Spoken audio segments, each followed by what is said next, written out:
안녕하세요. 저는 서울에 살고 있는 디저트 카페를 운영하고 있는 32살 여자입니다. 저는 비혼주의고 결혼은 사치라고 생각하며 혼자 사는 게 차라리 마음 편하다고 생각하는데요. 불과 몇 년 전에 일어났던 그 사건 때문에 제가 왜 비혼주의가 됐는지, 왜 결혼은 사치라고 생각하는지 그 이야기를 지금 들려드릴까 해요. 사실 저에게는 남모를 가정사가 있는데요. 미혼모셨던 엄마는 할머니와 함께 온갖 굳은 일은 마다하며 저를 키우셨어요. 아버지에 대한 그 어떠한 이야기를 해주지 않으셔서 원래 저한테는 아버지가 없는 게 당연한 건 줄 알았거든요.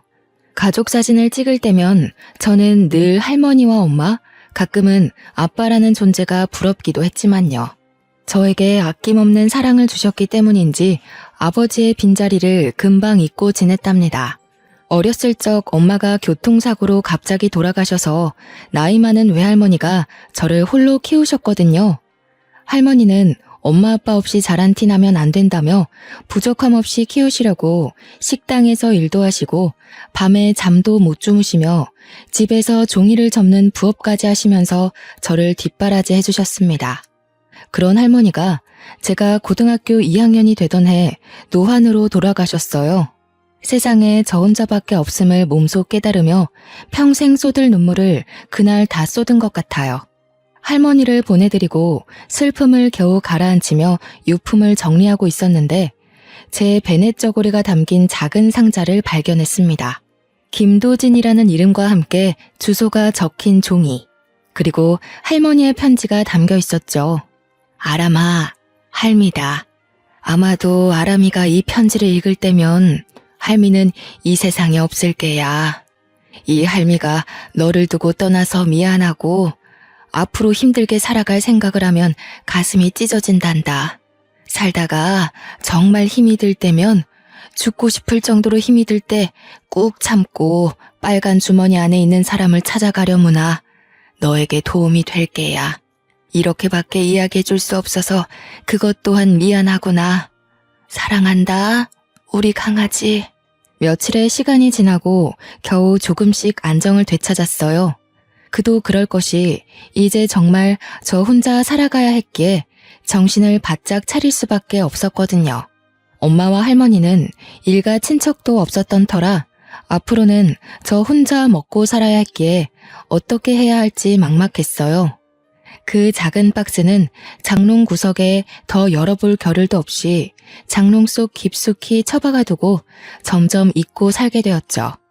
할머니가 남겨주신 엄마의 사망보험금과 일을 하시며 어렵사리 조금씩 모아두신 2천만 원이라는 돈으로 남은 고등학교 학비와 방세를 내며 지낼 수 있었어요. 다행히 제 사정을 아는 구청 직원의 도움으로 구청에서는 쌀과 반찬을 지원해 주시고 하셨고요. 학교에서도 어려운 형편의 학생들을 지원해주는 제도가 있어서 다행히 학비의 일부를 감면받을 수도 있었죠. 평소에 할머니와 자주 왕래하던 이웃집 할머니들도 저에게 밥을 먹으러 오라며 살뜰히 챙겨주신 덕에 저는 밥 잘 먹고 무탈하게 생활할 수 있었습니다. 그렇게 혼자서 어렵사리 생활을 하며 고등학교 3학년이 되던 봄, 예비 남편을 만나게 되었죠. 예비 남편은 학교에서 알아주는 모범생이었어요. 예비 남편은 대대로 변호사, 검사, 판사를 배출한 법조계 집안이었습니다. 엄격한 집안 규율과 강압적인 분위기에 휩쓸려 공부를 해야만 했죠.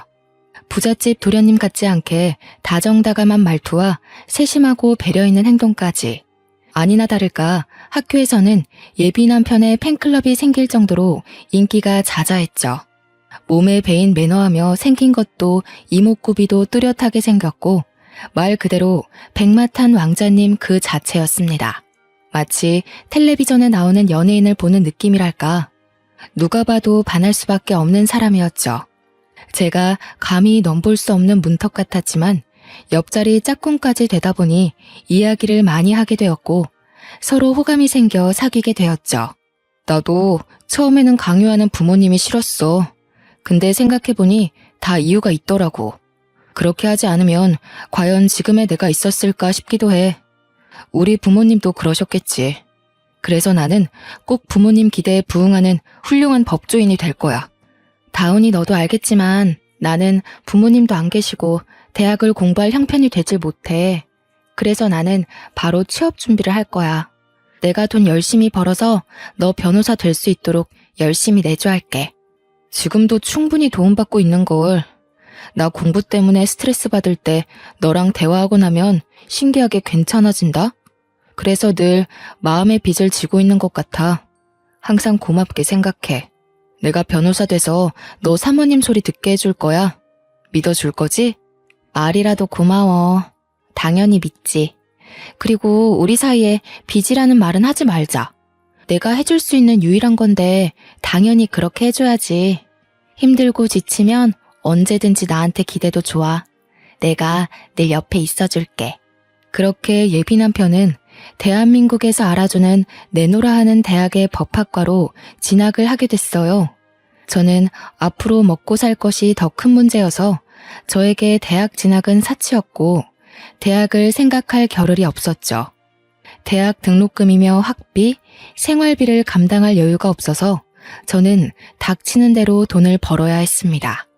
나이가 어리다는 이유로, 사회 경험이 부족하다는 이유로 번번이 면접에서 탈락하곤 했지만 우연히 좋은 기회로 한 디저트 카페에 취직이 되었고 이 디저트 카페에서 일한 것을 우연으로 저는 디저트, 커피 분야에 관심을 갖게 됐습니다. 시간이 흐르고 예비 남편은 대학 졸업하고 사법고시를 준비하게 됐어요. 엄격한 집안이라 사법고시를 준비하는 기간에는 오로지 고시에 몰두하라며 다른 요인에 방해받지 않게 집에서 교육비 이외의 금전적인 지원을 모두 끊어버렸습니다. 그래서 저는 아르바이트를 하며 모은 돈을 예비 남편에게 주며 이것으로 생활하고 보태주었죠. 어러머, 내가 정말 면목이 없어. 내가 어떻게 이 돈을 받니? 내가 정말 사법고시에 보란듯이 합격하면 부모님한테 너부터 인사시킬 거야. 우리 이 시기만 무사히 지나면 결혼하자. 약속할게. 다운아, 그렇게 생각해주는 건 고마운데 지금은 고시에 합격하는 게 중요하니까 너는 공부만 해. 내가 어떻게든 옆에서 열심히 뒷바라지 할 테니까 부모님 기대 저버리지 말고 열심히 해. 그래야 부모님도 기쁘고 나도 기쁘지. 힘들어도 조금만 고생하자. 응? 이제 다음 주부터는 본격적으로 강의도 듣고 해야 해서 바빠질 텐데 더 바빠지기 전에 우리 부모님한테 인사나 먼저 드리자. 사법고시 끝나고 어느 정도 안정되면 날짜 잡고 결혼하겠다고 말씀드리자고. 말 나온 김에 이번 주 주말 우리 집에 인사드리러 가는 거 어때? 부모님도 분명 좋아하실 거야. 사법고시를 준비하며 예비 남편은 부모님께 저를 미리 소개시켜주기 위해 식사 자리를 만들었죠. 저는 처음으로 소개하는 자리다 보니 상당히 긴장되고 가슴이 떨려 죽는 줄 알았답니다. 그렇게 옷가게에서 평소 잘 입지도 않던 단정하고 깔끔한 원피스까지 구매해가며 약속 장소로 나갔어요. 예비 시어머니는 저를 위아래로 훑어보시더니 상당히 화가 난 표정을 지으셨고 시아버지는 그저 아무 말 없이 찻잔만 들었다 놨다 할 뿐이셨습니다. 어색한 분위기 속에 식사를 하고 예비 남편이 잠시 화장실을 간다며 자리를 비웠는데 예비 시어머니가 이때다 싶어 저에게 말을 건네시는 겁니다. 예, 너처럼 보잘것없는 애가 우리 다운이 짝으로 가당키나 하니? 너는 도대체 무슨 염치로 우리 다운이랑 붙어있는 거야? 없이 사는 것도 정도 것이지 돈 냄새 맡고 콩고물이라도 주워 먹으려고? 어림도 없는 소리 마라. 너는 우리 집안과 어울리지 않아. 어머니, 저 다운 씨 많이 사랑하고 있어요. 제가 다운 씨한테 많이 부족한 건 사실이지만 그만큼 제가 내조 잘할게요. 제가 더 노력할 테니 너무 밉게만 보지 말아주세요. 화장실에서 돌아온 예비 남편은 분위기가 이상한 걸 느끼긴 했지만 저는 별다른 내색을 하지 않았어요. 공부도 해야 하는데 제가 이런 이야기까지 하면 더 미운 털이 박힐 것 같았기 때문이죠. 예비 남편이 괜히 저 때문에 다른 일에 신경 써야 하는 상황 자체를 만들고 싶지 않았어요.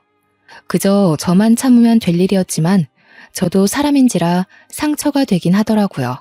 그래도 어쩌겠어요. 제가 사랑하는 예비 남편이고 많이 노력해야겠지만 사랑하면 그만 아닌가요? 그렇게 3년이라는 시간을 밤낮 없이 일하며 예비 남편을 뒷바라지했습니다.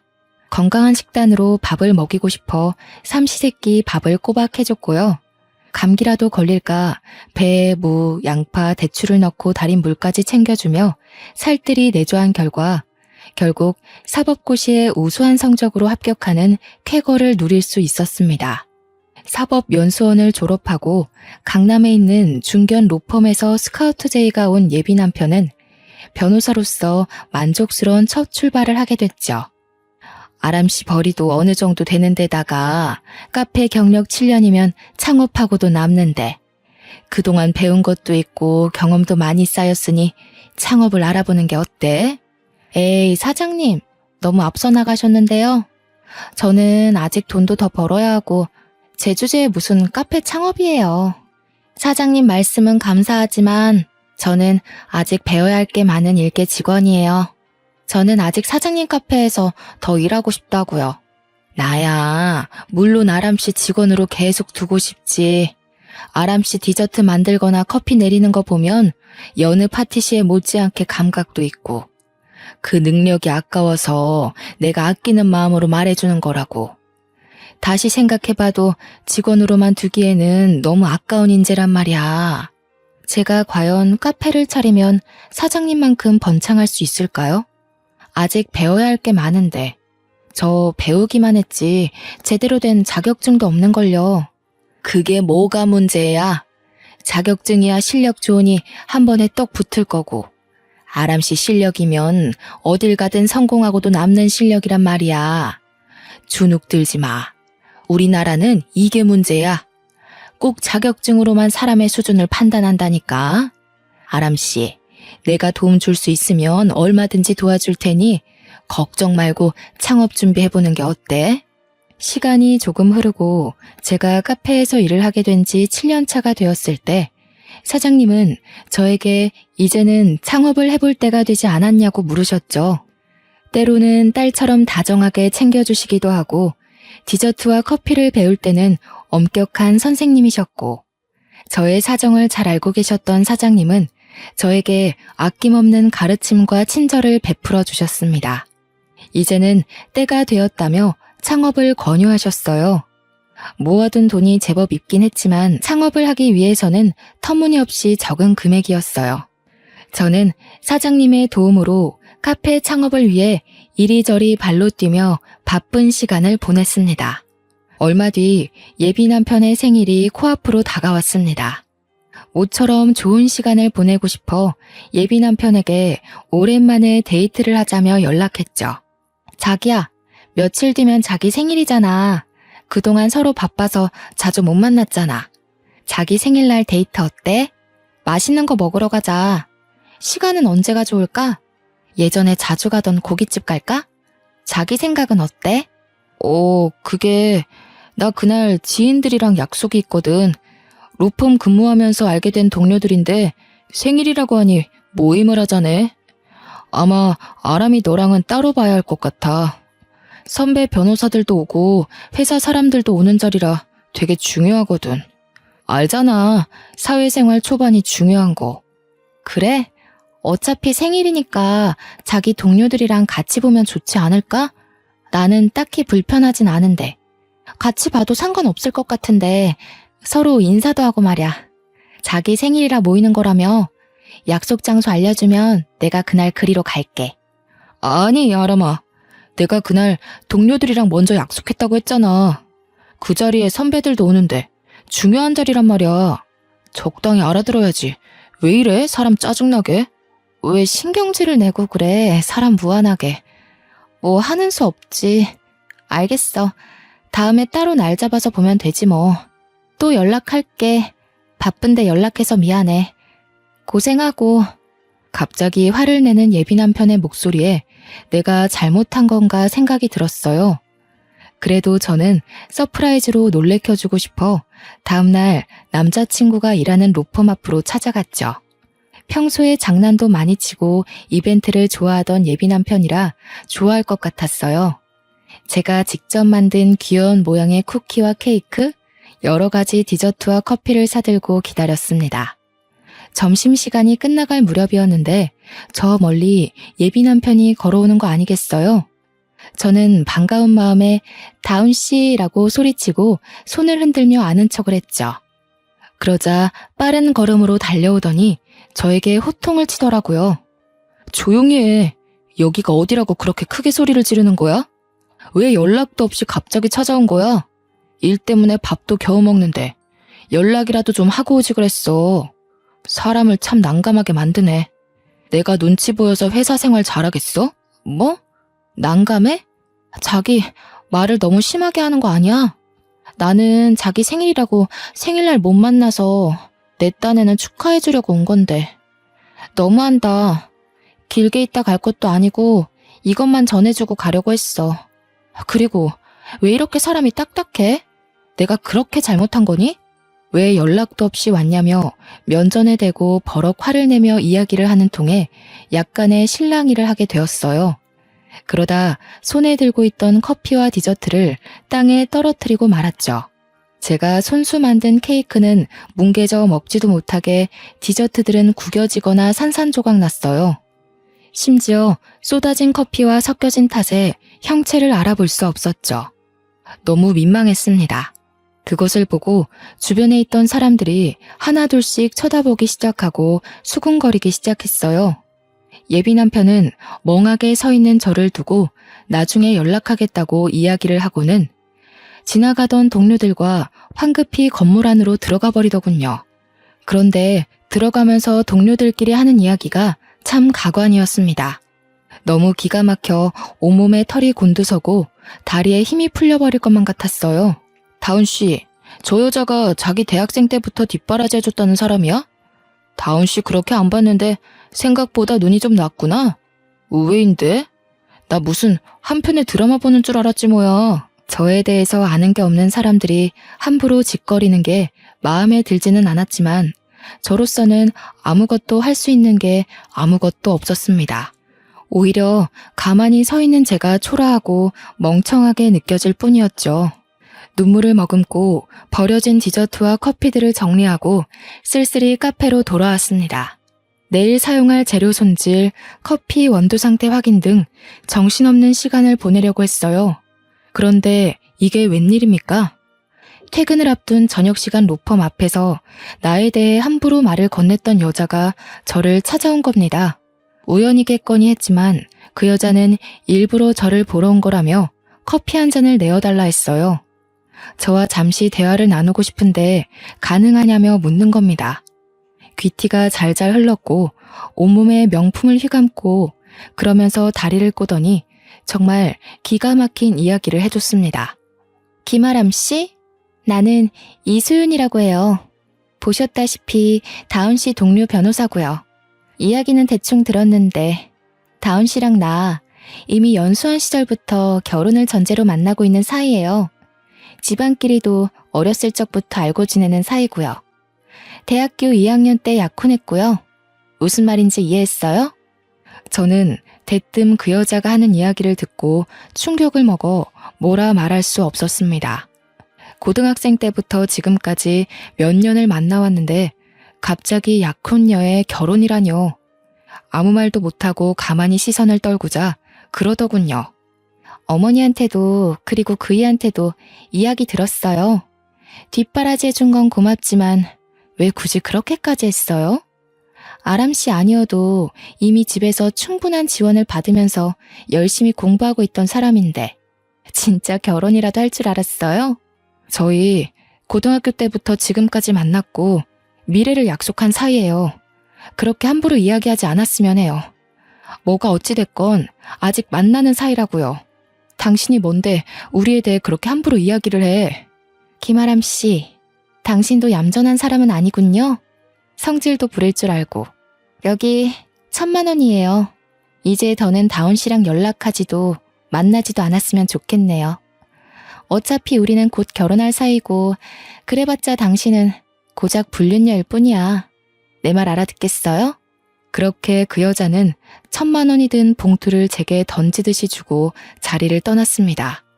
마음을 가다듬고 예비 남편에게 연락을 했지만 전화기가 꺼져 있다는 말소리만 들려올 뿐이었죠. 반포기 상태로 언젠간 연락이 오겠지, 아니겠지 하며 2달 정도의 시간이 흘렀을까 예비 남편에게 장문의 문자가 오더군요. 청첩장과 함께요. 다음 주에 결혼식을 올린다며 미안하다고 말이죠. 저는 그대로 있으면 너무 억울할 것 같아 며칠 뒤 결혼식장으로 찾아갔습니다. 얼마나 잘 사는지 두고 보고 싶은 마음도 있었고 보기 안 좋은 건 알지만 붙잡고 싶었어요.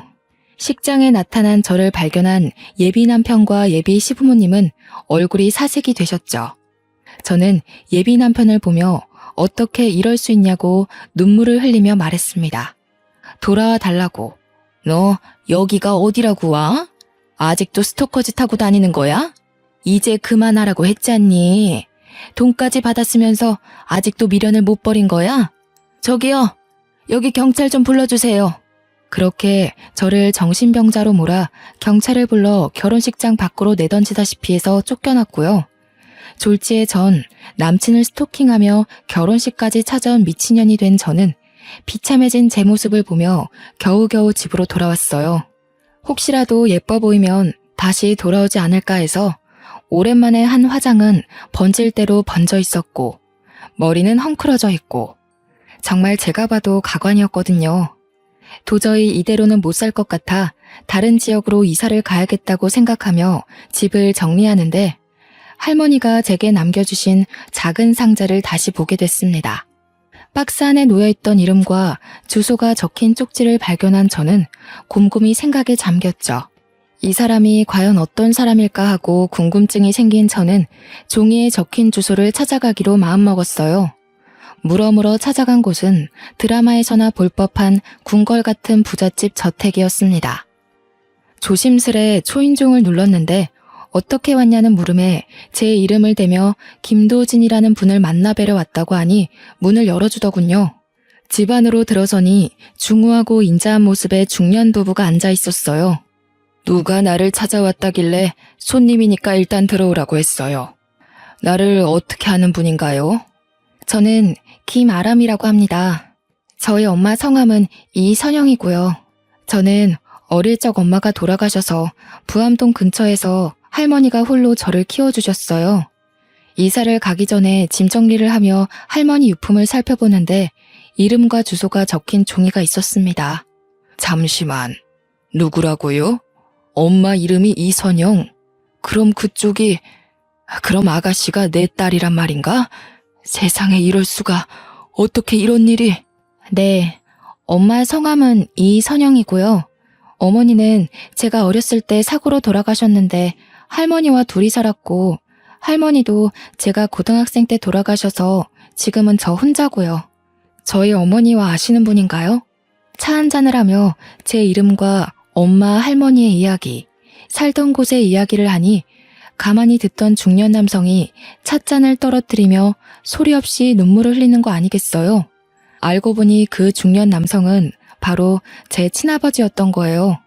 저는 제 눈앞에 펼쳐진 놀라운 사실에 충격을 받아 쉽사리 마음을 진정시킬 수 없었어요. 친아버지라는 분이 계속 말씀을 이어나가셨어요. 엄마는 아버지와 대학 시절 만나 너나 할 것 없이 사랑에 빠지셨대요. 아버지 집안에서는 가진 것 없고 부족함이 많은 엄마를 완강히 반대하셨답니다. 두 분을 만나지 못하게 하려고 아버지는 반강제로 군대를 가게 되셨고 전역을 하자마자 숨 쉴 틈도 없이 경영 수업을 받기 위해 미국 유학길에 오르셨어요. 엄마는 당시 저를 임신하고 있었고 이 사실을 처음에는 알리려 했으나 자신 때문에 미래가 창창한 사람 발목 잡히게 할 수는 없다며 할머니와 함께 조용히 저를 낳아 기르신 거였고요.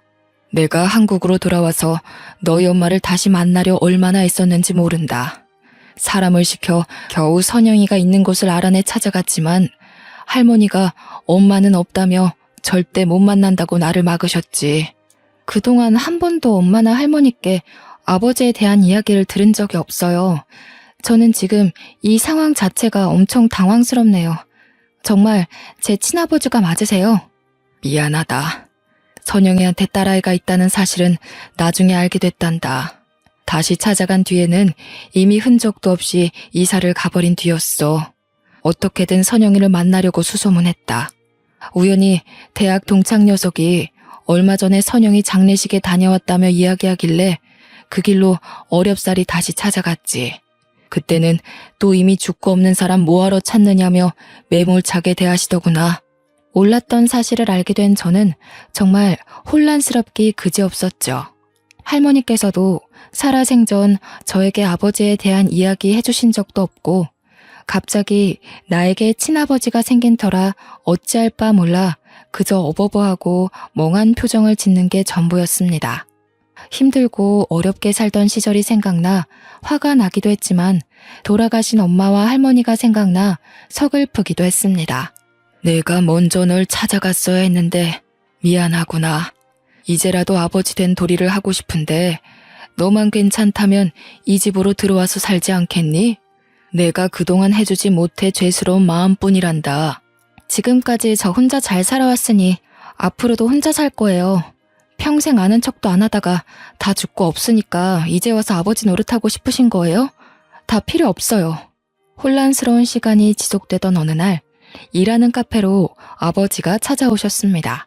같이 살지 않아도 되니 그동안 못다한 아버지 노릇을 하게 해달라며 계좌로 5억이라는 돈과 강남의 건물을 증여한다는 서류, 그리고 한도 없는 카드를 주셨죠. 사고 싶은 것, 먹고 싶은 것, 이것저것 원하는 것 모두 하라시는데 어떻게 돈을 써야 하는지 큰 돈을 본 것도 처음이라 그저 눈만 꿈뻑꿈뻑 할 뿐이었어요. 제가 면전에 대고 너무할 정도로 화를 내고 온 것 같아 죄송하다 사과드리고 마음은 감사하지만 절대로 받을 수 없다며 한사코 거절 의사를 밝혔습니다. 그동안 고생했던 시간을 되돌아보며 이대로는 살 수 없겠다 생각했죠. 돌아가신 엄마나 할머니도 더 이상 제가 힘들게 사는 것을 바라지는 않으셨을 테니까요. 그렇게 아버지께 받은 재산으로 디저트 카페 창업을 위해 알아보러 바쁘게 다니기 시작했습니다. 아버지는 아직 나이도 어리니 창업도 좋지만 해당 분야에 대해서 공부를 조금 더 해보는 것이 어떠냐 하시며 프랑스로 유학을 보내주셨어요. 저는 이별의 슬픔을 잊기 위해 앞으로의 미래를 생각하며 좋은 기회로 프랑스 파티시에 육성 전문기관으로 2년간의 유학을 떠나게 되었습니다. 2년 뒤 유학을 마치고 돌아와 제 이름을 걸고 시작한 카페는 인터넷에서 연예인과 사람들이 많이 찾는 유명한 맛집으로 소개될 정도로 성공적이었습니다. 물론 아버지의 도움이 컸고 예비 남편이 다녔던 회사 근처라 조금 찝찝하긴 했지만 전 어렵사리 이룬 제 꿈을 위해 다른 사람의 눈치를 볼 겨를이 없었거든요. 강남에 증여받은 건물 1층에 카페를 차렸는데 맛집으로 소문이 나며 인터넷으로도 많이 알려지게 됐죠. 어느 날 매장을 정리하고 있는데 예비 남편이었던 사람이 찾아왔습니다. 아람아, 그동안 잘 지냈어? 많이 변했네. 그렇게 원하던 카페도 차리고. 이제 와서 하는 말이지만 우리 다시 시작해보면 안 될까? 너 그렇게 보내고 나 정말 많이 후회했어. 이제라도 날 다시 봐줄 수는 없겠니? 뭐? 야, 이다운, 너 여기가 어디라고 감히 찾아오고 난리야. 그렇게 매몰차게 너 10년 가까이 뒷바라지 해준 여자 버리고 나서 돈 많은 집 여자랑 결혼할 땐 언제고 왜 이제 와서 나랑 다시 시작하재? 너 지금 나랑 불륜하자는 거니? 미친 거 아니야?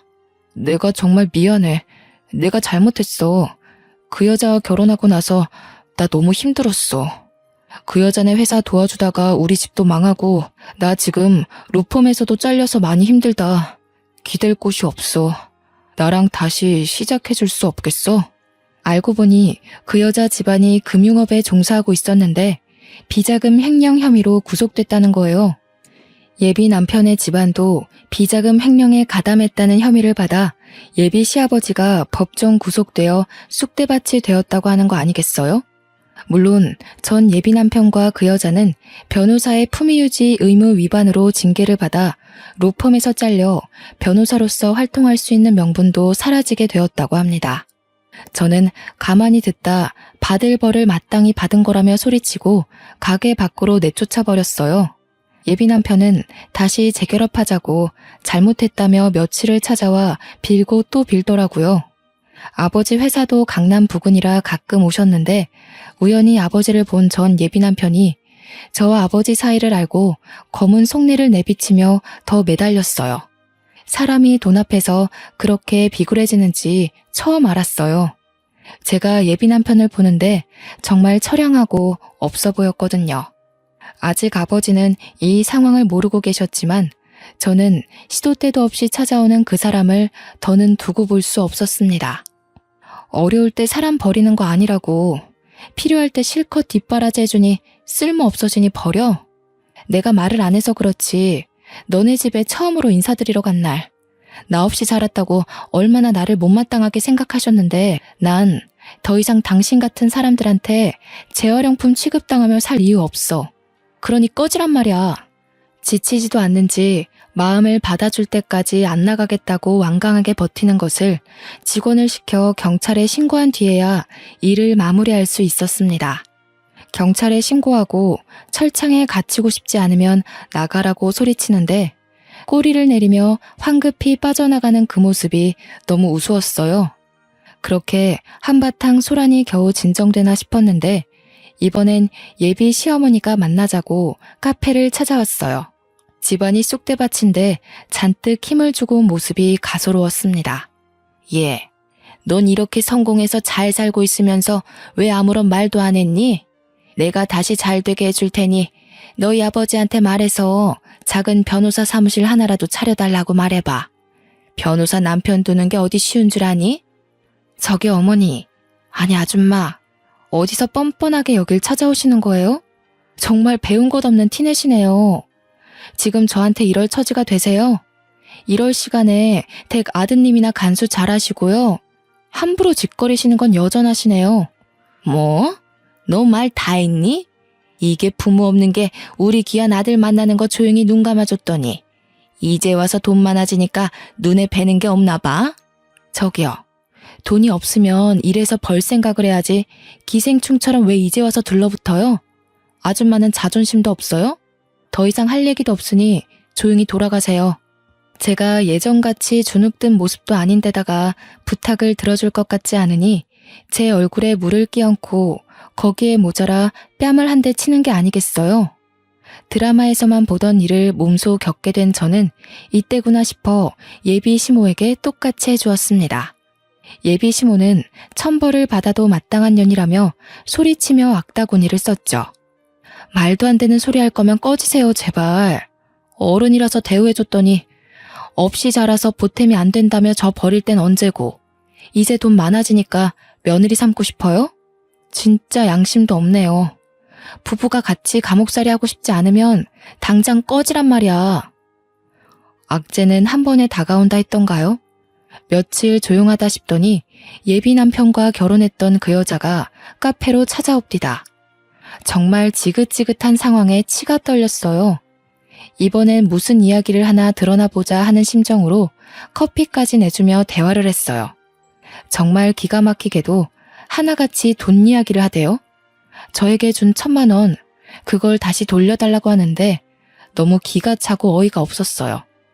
저도 돈 없이 살아봤고 1,000만 원이 적은 돈은 아니니까 저럴 수도 있겠다 싶었지만 저에게 돈 봉투를 집어던지던 당당했던 모습은 어디 간 걸까요? 돈 하나로 사람이 이렇게 바뀔 수가 있을까 하고 괘씸했지만 하도 찾아오니 오히려 측은지심이 들더라고요. 하지만 이제 와서 돈을 다시 돌려줄 이유도 이 사람들을 상대할 이유도 없었기에 저는 듣는 척만 하며 대꾸를 하지 않았어요. 그저 속으로 새어나오는 비웃음을 겨우 참을 뿐이었죠. 이봐요. 내가 이렇게 무릎 꿇고 이야기하잖아요. 제발 내 사정 좀 봐줘요. 그 1,000만 원 다시 돌려줘요. 다운 씨한테 이야기 들었을 거 아니에요? 그러지 말고 저 하나 살려준다 생각하고 1,000만 원 다시 돌려줘요. 듣자 하니 진짜 어이가 없어도 너무 없네. 끼리끼리 만난다더니 다운 씨부터 어머니 그리고 당신까지 세트로 난리 부르스네요. 요즘 내가 너무 재밌어 죽겠어요. 아니, 아무리 돈 앞에 장사 없다더니 왜 이렇게 비굴해졌어요? 제발 이렇게 빌게요. 1,000만 원 다시 돌려줄 때까지 안 일어설 거예요. 나를 봐서라도 그 1,000만 원 돌려주세요. 그 여자는 정말 1,000만 원을 받아가려는 속셈이었는지 제가 무시하고 직원 휴게실로 가려 하자 뒤에서 제 머리를 확 낚아채며 입에 담지도 못할 온갖 욕설을 해대기 시작했습니다. 상황도 상황이지만 카페 안에 손님들도 있고 시끄러워져 봤자 좋을 게 없어서 경찰에 신고 좀 해달라고 소리치고 아무런 대항도 하지 않았죠. 결국 손님 중 한 분이 놀래서 신고를 해주셨고 경찰이 온 뒤에야 제 머리채를 놓고 끌려나갔어요. 예상은 했던 상황이지만 계속 반복되는 탓에 저는 조금씩 지쳐갔습니다. 더는 상대하고 싶지 않았거든요. 뭐가 어쩌고 어째? 야, 너 말 그렇게 하는 거 아니지. 없는 거 보태줬더니 은혜는 못 갚을 망정 이렇게 나오겠다 이거야? 너 지금은 내가 이렇게 그냥 가지만 두고 봐. 후회하게 해줄 거야. 한 번만 더 오면 접근 금지 명령에 나한테 그동안 줬던 모욕감 그리고 지금 돈을 갈취해 가려던 것까지 모두 신고해서 싸그리 감옥에 쳐넣을 거예요. 내가 못할 것 같아? 궁금하면 어디 해보시던가. 정말 미친 여자처럼 저한테 악다구니를 쓰는데 저도 같이 소리치며 엄포를 놓았죠. 그 뒤로 다행히도 카페로 연락이 오거나 찾아오는 일은 없었습니다. 제가 악바리 소리까지 들어가며 돈을 아껴 예비 남편을 뒷바라지해준 시절 허무하게 지나가버린 20대 청춘이 자꾸 생각나 서러움에 눈물만 나왔습니다. 그 뒤로도 예비 남편은 잊을만 하면 연락을 하고 카페 앞으로 자꾸 찾아오는 통에 업무가 방해가 되어 도저히 안 되겠다 싶었어요. 우선 카페에 있는 CCTV 기록 내용을 모두 다운받아서 증거로 모았습니다. 그들을 업무 방해죄, 모욕죄, 협박죄 등의 명목으로 고소를 진행하기로 결정했고요. 아버지는 모르고 계셨던 일이지만 저 혼자만으로는 안 될 것 같아 결국 말씀을 드렸어요. 아버지는 노발대발하시며 그들을 당장 잡아 감옥에 쳐넣겠다고 화를 내셨죠. 아람이 너는 그동안 왜 말을 안 하고 있었니? 이 아버지가 뒤에 있는데 뭐가 무섭다고 혼자 끙끙대고 있었어. 내 이것들을 그냥. 김비서, 당장 집으로 김 변호사 오라고 해. 당장. 아버지의 회사의 고문 변호사님을 통해 할 수 있는 모든 법적 조치를 취하기로 했습니다. 추가적으로 경찰에 접근 금지 명령도 요청했고요. 각각 집행유예, 벌금형 선고받았는데 자신들한테 너무한 거 아니냐며 저를 명예훼손으로 고소할 거라고 난리를 치더라고요. 돈에 허덕이며 버티던 그들은 먹고 살 여윳돈마저 없어지는 상황에 처하게 됐죠. 저에게 찾아와 앞으로 착하게 살 테니 고소를 취하해달라며 무릎 꿇고 빌더라고요. 그렇게 어느 정도 시간이 흐른 뒤 카페도 안정을 찾아가게 됐습니다. 주변 맛집, 인테리어 맛집으로 소문이 났어요. 의류 쇼핑몰 잡지사에서 사진 촬영을 하러 장소 협찬을 하기도 하고요. 유명 연예인들도 많이 오는 핫플레이스로 자리 잡게 되었죠. 오랜만에 아버지 집에 들러 식사를 하던 중이었어요. 아람아, 이제 어느 정도 자리를 잡아가고 있으니 결혼을 생각해보는 게 어떠니? 나이도 나이인지라 30 되기 전에 하면 좋을 것 같은데 원한다면 좋은 자리로 알아봐 줄까? 아버지도 아시겠지만 저는 결혼의 뜻이 없어요. 아직까지는 저 혼자가 좋아요. 일을 하는 것도 재밌고 많이 즐겁거든요. 차라리 저 혼자 잘 먹고 잘 사는 게 제일 좋은 것 같아요. 아시잖아요, 아버지도. 가족이라는 울타리도 인생을 살아가는 데 있어서 안정감을 찾는 데는 제격이지. 언제나 너의 뜻을 존중해 주마. 혹시라도 생각이 바뀌면 말해주렴. 좋은 혼처를 알아볼 테니. 네, 그럴게요. 말씀만으로도 감사드려요. 그동안 어떻게 지냈든 앞으로는 저만을 위하며 살아보고 싶어요. 감사합니다. 물론 마음이 맞는 좋은 사람이 나타나면 생각이 달라질 수도 있겠지만 지금 제 선택에 있어 후회는 없습니다. 아, 그들은 어떻게 됐냐고요? 물론 그들과 사이좋게 합의하고 고소는 없던 일로 하며 잘 지낼 수 있었지만 저는 그들을 용서하지 않기로 했답니다. 아버지도 나중을 생각해서라도 가만두면 안 된다고 하셨어요. 분명 언제든 다시 덤벼올 것이라면서요. 결국 고소를 취하지 않았고 저는 정신적 피해 보상을 요구하는 소송도 제기했습니다. 허무하게 지나가버린 제 20대 청춘을 돈으로 가치를 매길 수 없었지만 그들에게 어떤 방법으로든 보상을 받고 싶었거든요. 그들은 집행유예를 선고받은 이후에도 저 몰래 카페에 찾아와 행패를 부리다 직원이 신고를 해 결국 가중처벌되어 법정 구속이 됐고요. 현재 두 모자와 그 약혼녀는 감옥에서 행복하게 살고 있을 겁니다.